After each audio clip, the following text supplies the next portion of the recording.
Hello everyone, welcome to Sama Saturday. Here we are again. I hope you're all doing great and your day's started off well whenever it is that you're watching this. My name is Amanda Ree and I'm the founder of Sama Dog Wellbeing for Dogs and Their Humans. I'm here today with Dr. Katie Kangas, my dear friend and an amazing vet and really like such a light in this world to the animals and the humans too. We are here in her brand new offices in Sorrento Valley in San Diego. So if you live in this town, you need to know this woman and you should make an appointment soon because she really is phenomenal in the way that she understands healing is like no other.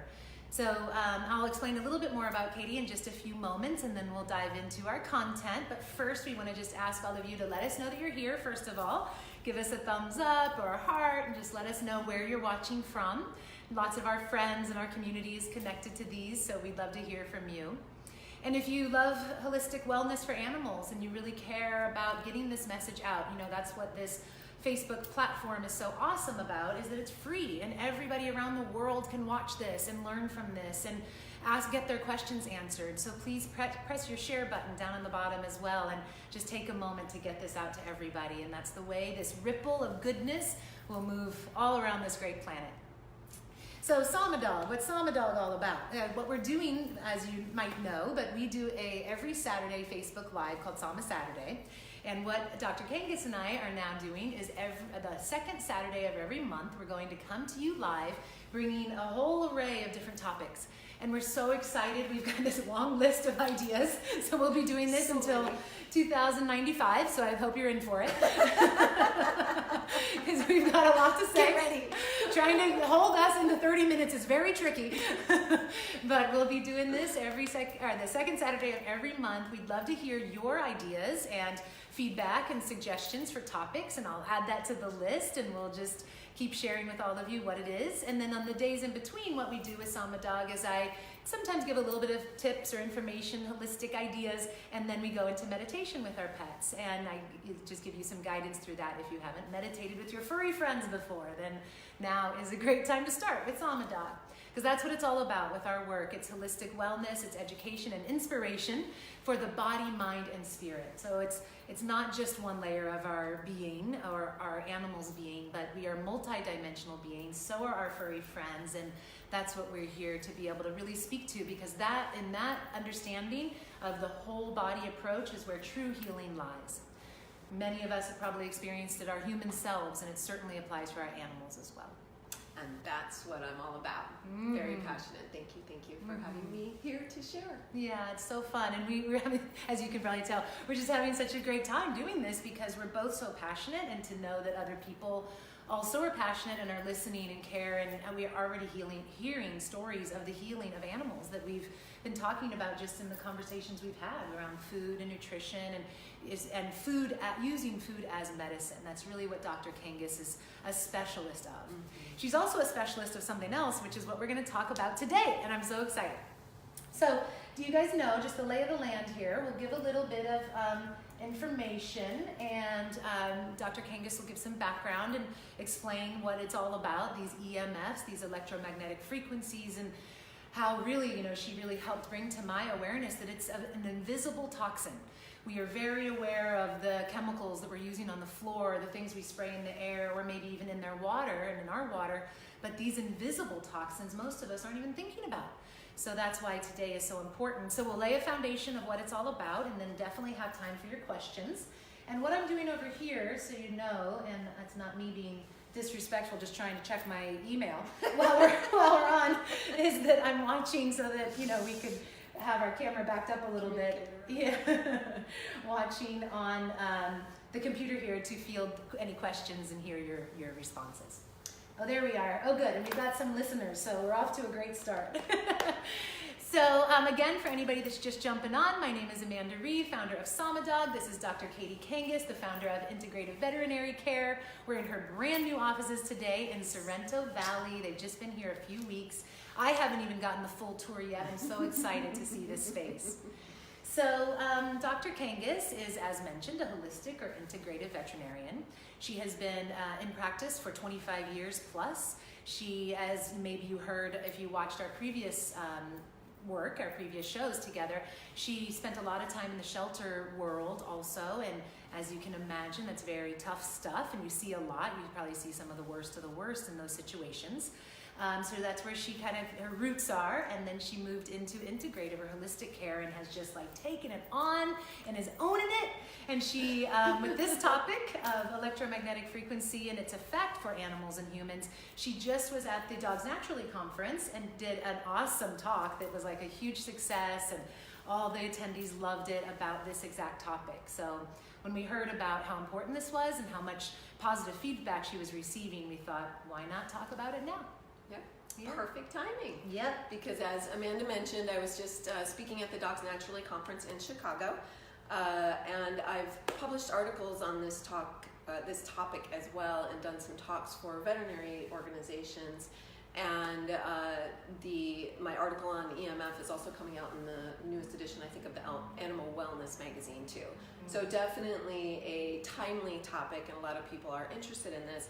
And from my background as a holistic veterinarian, into natural healing and supporting the body to heal and be at, optimum health, involves a few main categories from a holistic or functional medicine standpoint. And I resonate a lot with functional medicine. It's a passion of mine. And I'm sorry to interrupt you, but just explain it, because some people don't even know what that means, functional medicine. And it's kind of a newer term within the holistic sector or natural healing sector of human medicine, and it's really just coming to a realization in animal medicine too, and veterinary medicine. But functional medicine, like holistic medicine or Eastern medicine, really aims to get to the root of the problem, and then providing the body what it needs to reach optimum health and rebalance back into optimal health. And providing nutrients is one of the biggest things, and food medicine is my passion. So one big piece of functional medicine is finding whatever deficiencies are going on for the animal or the person, and helping to provide those nutrients that the body needs to get back into balance and harmony and heal itself, because we are all equipped with the total capability to do that. We just need the right tools to do it. Now, the second thing about functional medicine that's important is you want to give the body the tools to be healthy. You also want to do your best to avoid the things that are causing ill health or disharmony or imbalance in the body. And a lot of those things we call toxins. And there's so many toxins that our pets are oftentimes exposed to more toxins even than we are, and we are all exposed to very high levels in today's society. But removing or avoiding toxins to the best of our ability is also a huge part of functional medicine. So we try to avoid things that are more apt to make us ill and bring our bodies out of balance. And we try to give our bodies and our pets' bodies the things that we need to achieve better health. So those two things together really are kind of define what functional medicine aims to do. And EMF or electromagnetic fields, or you may also hear EMR, which is electromagnetic radiation, same thing, different terms. As Amanda mentioned, is an invisible toxin, and a lot of times we're thinking about toxins in tap water and toxins in GMOs and pesticides and things that are in even pets' their food and vaccinations and all the exactly pest prevention. Yep. So many things that we are aware of, and we're starting to be more cognizant about minimizing those things in our pets' lives and our lives if we can. But one of the reasons this is such an incredible topic, the EMF topic, is because most people don't realize that this is a toxin in our world, and it's huge, and it's invisible toxin, so we don't think about it. But it is estimated now that our society, and this is global, because there's an explosion globally of technology which involves the use of electromagnetic fields for Wi-Fi, for computers, cell towers, everything. Even microwaves and hair dryers. I mean, everything, all these appliances are putting out electromagnetic radiation. And so these are things that make modern life much more enjoyable, but we have to be cognizant about the saturation of what we're facing now and how much that's making a difference. And it's estimated that today we are actually exposed to 100 to 200 million times more electromagnetic radiation than we were century ago. Whoa. I mean, it's astronomical. Whoa. And it's only getting more. So today and in the near future, what we would love to talk about for information for all of you is what we can do to mitigate this to the best of our ability to minimize the effects it's having on our pets and ourselves. Mm-hmm.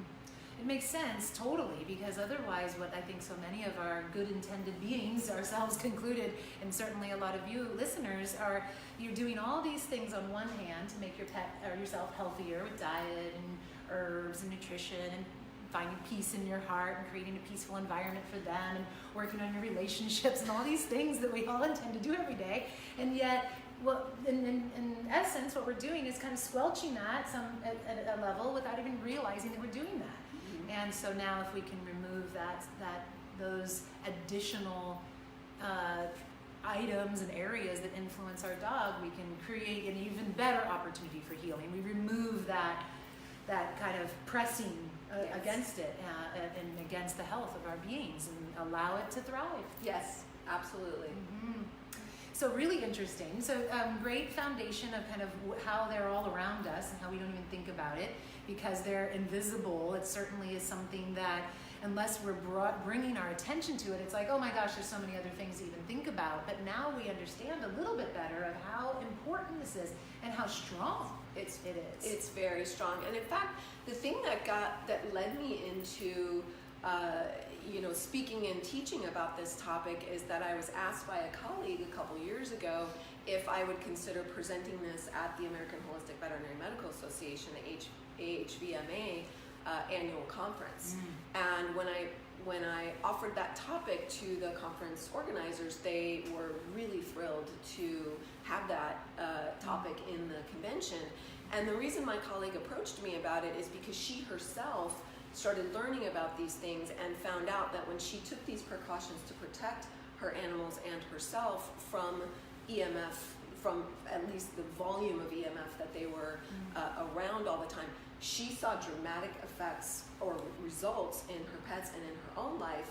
And there are people who know they are very sensitive to energies, and we know that most animals are more sensitive to energy than we are. They're really, we all are energetic beings, but we humans get up in our heads and thinky land, and we kind of forget thinky land. And we kind of forget how energetic we are because we have more going on up here, whereas oftentimes animals, our pets, our companion animals, and all the animals on the planet are more purely in energy vibration. And so they can be even at least more cognizantly affected by energies. Okay, and this is one of the energies that can be toxic and cause problems. And let's acknowledge the fact that there are electromagnetic fields that are natural.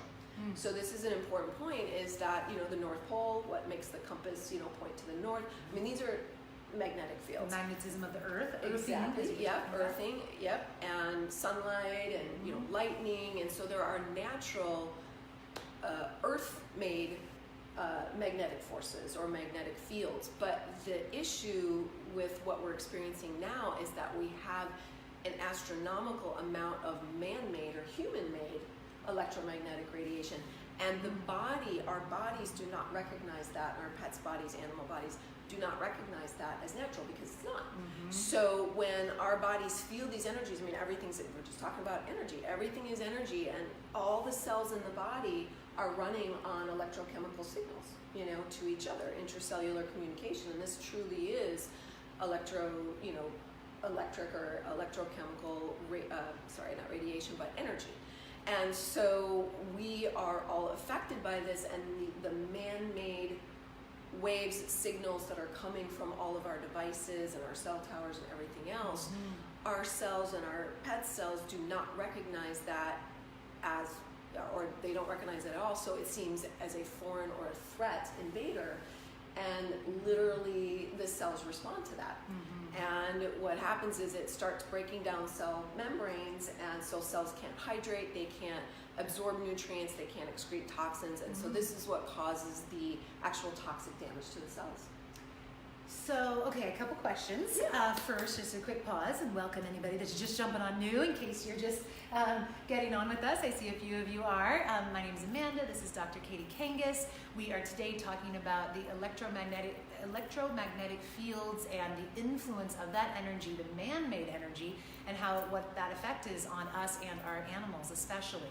As Dr. Kangas was just saying, because animals are so receptive to that energy, you may notice, you might not even know what's having the impact, but you might notice a difference once you change your ways. And that's what we're here to talk about today. So let us know if you have any questions along the way. Do let us know that you're here. We have Sherry and Naomi and Leah is with us, or Lee, I'm not sure how you pronounce that. Please, if you're willing, share this out there. That's certainly how we get the good word out and teach more people what we're talking about today and help more pets. So my two questions are kind of in the very beginning of the conversation about this, just where are these, I mean, it's kind of a silly question, but I think it's good to hear. Where are the electromagnetic waves, and where are they more so, and how do we, what kind of effect do we see on our animals, if any, before we change it? So yeah, they are everywhere. Mm-hmm. I mean, we're getting them from cell towers, we're getting them from all our devices, and believe me, I'm the first to admit devices make life fun, and I'm quite attached to some of my devices too. I kind of go into a slight panic if I feel like I've lost my phone. There's so much in it that's important to me. But now I'm much more cognizant and educating other people to try not to have your stuff all right next to you all the time. And we know that when we're at home, our pets are usually sitting right next to us, and they're around our devices. And even when we're gone from our home, the routers in your home. So what I've started doing now, and what I recommend people to do, is turn off your Wi-Fi at night. Okay. I actually have where my Wi-Fi is, my router is plugged into my house. I have it on a light switch. I literally turn it off at night. It's also advisable if your pets stay home when you're gone, which is the typical scenario. My dog gets to come to work with me, but that's not the norm for most people. If your pets are at home, it's even advisable to turn off your Wi-Fi while you're gone. So, and we know that a lot of kitties especially will lay on computers, they'll lay on routers, they'll lay on all these things because they emit a little bit of heat too. Exactly. There are dogs that'll lay next to things too, and we have found that dogs get more issues, or pets, when they lay near smart meters. That's another thing that's a big issue. And Amanda said, to answer kind of the second part of the question as well, is what is it doing to all of us and our pets? The interesting thing is very vague symptoms, or I should almost say very ubiquitous symptoms, because it can cause things like brain fog and poor sleep patterns and poor mental, connection, and ringing in the ears or tinnitus, headaches. I mean, you name it. There's so many, or vertigo, and these are symptoms that people recognize in themselves, quite often, all the time. And we now know from all the research that's out there that EMFs are a big contributor to a lot of those symptoms. And our pets can't tell us how they're feeling, but you may see when you start using some of these precautions that perhaps their energy level seems a bit better, or they're a little bit more connected, and some other things. And on a cellular level, we know that it's causing free radical damage to the cells, which is where all disease starts.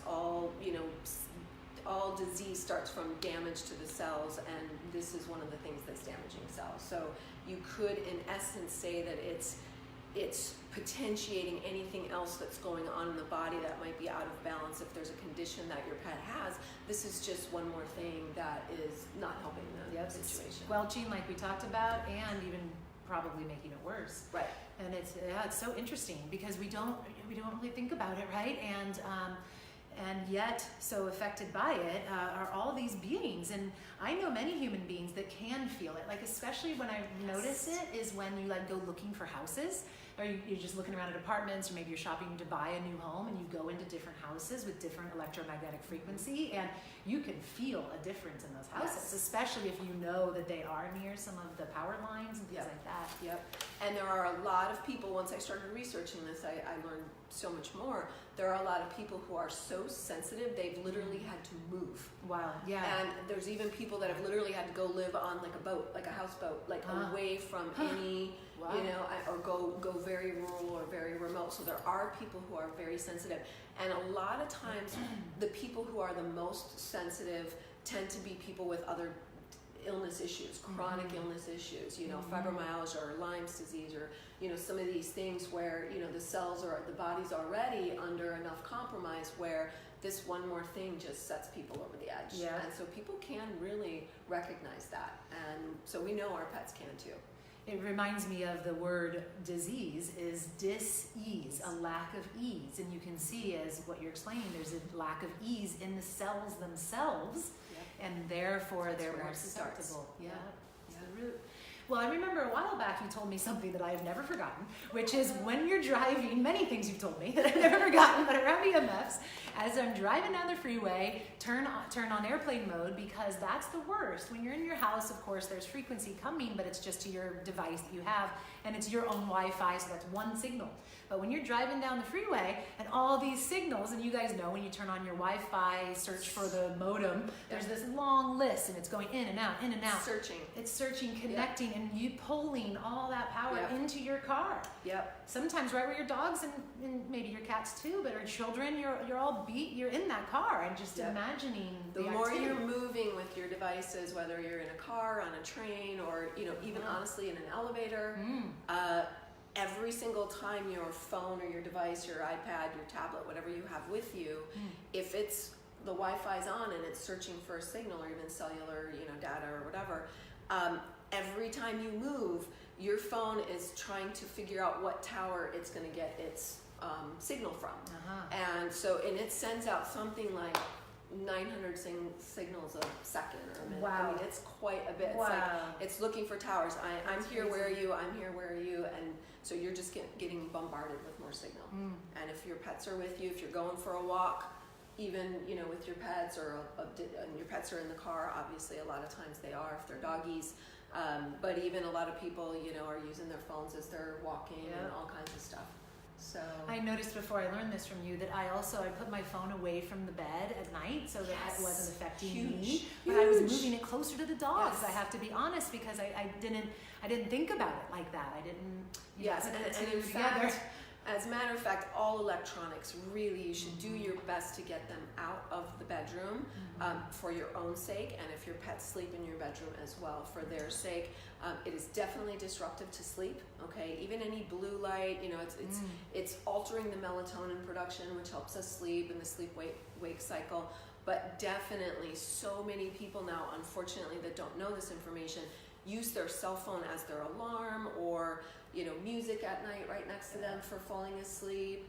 And one of the biggest issues is leaving this next to your head often. I know people that put it under their pillow. Yeah, and it's just and children and teenagers and people that fall asleep, you know, with their phones right there. And there's so much more issues being found with people with brain tumors, you know, women with even breast tumors, because especially teenage girls or younger people who keep their phone in their bra. I mean, we're finding so many issues. So it really is a problem. And so the more time you can spend away from your devices, the better. And we know that's hard. So we're going to talk about EMF protectors that you can put on your devices to make things better. But it is important to know that the effect of the energies that are coming in, these signals, are dramatically reduced by just getting away from them a little bit. So meaning that if you get 12 inches away from your device, it's quite a bit different than being right, you know, next to it. So several feet away does a huge amount. And so for even, you know, women, try and carry your cell phone in your purse and not in your pocket. You know, for men, do the best you can. Even those inches matter. Absolutely. Or when you're in the car, maybe using a headset or a speakerphone. And even on my headsets, which I didn't bring one out for a little demo, I have EMF protectors even on my headsets now too. And we're going to show them. So teach us a few things, just maybe like 3 tips that we can do to protect ourselves and our families. Perfect. And I also want to let you all know that we are going to do a a webinar coming up, so please mark your calendar. This is one of the topics we'll be speaking about. So we love it. We're working our numerology. We weren't even doing this on purpose, but it worked out. We're on December 12th at 12 Pacific time. So 12 at 12, we'll be with you Pacific time with a webinar. We'll definitely let everyone know a few weeks out and you can sign up, but Dr. Kangas and I will be doing those ongoing to dive into the details more. So when you are interested in one of these topics, you'll know where to keep going for your education. Yep. So let us know a few hints. So 3 tips would be, and a couple of them we covered, but I'll just put it in a nice little outline form, is definitely keeping as much distance between you and your devices and your pet and your devices as you can. And as Amanda mentioned, airplane mode is golden. Yeah. So the more often you can keep your devices in airplane mode, that means they're not searching for a signal, so you are getting way less exposure to stuff. Wow. So my phone stays in airplane mode most of the day. It's definitely in airplane mode overnight as well, and I switch off my Wi-Fi anyway. Only switch it out of airplane mode if you are waiting for a call coming in or you have to make a call, okay? One of the other nice things is try not to be holding it either in your hand or at your ear when you turn airplane mode off, because that's the time where it's really searching too. Oh. The other thing is... You mean on, when you turn airplane mode on? When you switch it off of airplane mode to regular. Yeah, okay, got it. Yeah, got so it. where it's Yeah. searching for a signal. Now it's grabbing. Absolutely. And please don't put your cell phone to your ear. Mhm. Don't put it, use speakerphone, use, headsets. Children, try not to let your children play with devices or make sure they're in airplane mode. They make life so fun and easy for childhood and parenthood, for kids to be able to have a tablet and watch an iPad and, for travel and keeping them, busy and entertained. But it's a huge issue for young growing brains to be close to these devices. So that's one of the things that the experts are really looking at is pregnant women and young children are under a huge risk factor with all of this exposure. So those are some tips as well. And then finally and importantly, the EMF protectors that we want to talk about too. And we can present this more in our webinar coming up, but you see several devices here, and this is typical for daily American life and actually global life now, pretty much in all developed countries, to be sitting near so many devices at one time. But I also did want to display that I have some EMF protectors. Here, I'm going to bring it up a little closer. Okay. So that we can see it zoomed in here. So that is one Let me see on the There we go. computer. Yeah, here we go. And that actually, and what these EMF protectors do is they are actually harmonizing the signals that are coming in. The information carrier waves and the electromagnetic field waves that are coming in, they're actually disrupting them to some extent to harmonize them, so they're coming in at more of like a gentle wave rather than a poignant like this. So it's easier on the body to mitigate that. I always wondered what they do. So they're literally harmonizing. Now here's another important thing though. There's a lot of EMF protectors on the market that have no research behind them. Yeah. You would not know if this is working. So just be aware that I carry EMF protectors here at my practice and recommend this company, Gia Wellness. We carry them here. They are a local company in Carlsbad. Oh, great. We'll put the link below for sure. Yes, they have a fantastic background of research and patented products. They're an energy design company. I see. Okay, and so those are the products I use. I'll show you a sliver on my cell phone. Oh, so this is a little flat one. Yes. And that lasts for a year duration, okay? And it's very tiny, so you don't even notice it on your phone. It doesn't add any weight or any width or thickness, which is really nice. I'm gonna show, in a package, there's a few more right here. And hopefully they can see that. And so these same slivers that go on the cell phones are fabulous, by the way, to put on pet tags. Oh, So you can put this on the back of your dog's tag. A lot of kitty cats may not be wearing stuff, especially if they're indoor cats, but there are things you can do to protect your home. So there's also plugins, and this will do a whole room, okay? And so we have these plugged in here at my practice. We have them certainly where all our computer equipment and phones and everything are, and then in every room too, so that the animals can be relaxed in the exam room. How far is this radius? For this, I believe it's 600 square feet, but I'm not exactly certain off the top of my head. But the package and the website certainly will give that information as well. But I do have these all over. I have 3 in my home as well. Okay, definitely in my bedroom, but out where all my routers and stuff are too, I have these as well. In my computer room, my office. So makes me think of so often when I go to a client's home, I'm now noticing it because of your insight. We'll put our food dishes, not ours, but the dog's food dishes or the cat's food dishes very oftentimes right near the router. I don't know why, but it's like, there's a cabinet or there's like a whatever that the cords are all hidden behind it and the food is nearby. So I'm always thinking of how that's affecting even very good point. Quality of the food and the water. Very good point. So, and actually on that thread there too, it is important to acknowledge the fact that research has been done that these electromagnetic fields and signals are actually affecting plants too. So it's every living being, whether it animal, person, plants, everything. Really? And it's absolutely affecting the wildlife. Obviously, there are animals, and there's in my webinar, I will actually show a little bit of information on U.S. Fish and Wildlife studying how it's affecting the migratory patterns of birds with all the Wi-Fi towers, how populations of honeybees have declined because their navigation system is screwed up with Wi-Fi signals and they can't find their way back to the hive. I can imagine the ocean, all the whales and the dolphins and that which use sonar. This is a global, so we just do, it almost gets a little creepy to think about the level that we are, of the impact that this has, but more importantly, we're here to give you an awareness, but also solutions on what you can do to best protect your pets and yourselves in this, growing world of technology that we live in. Yeah, such great info.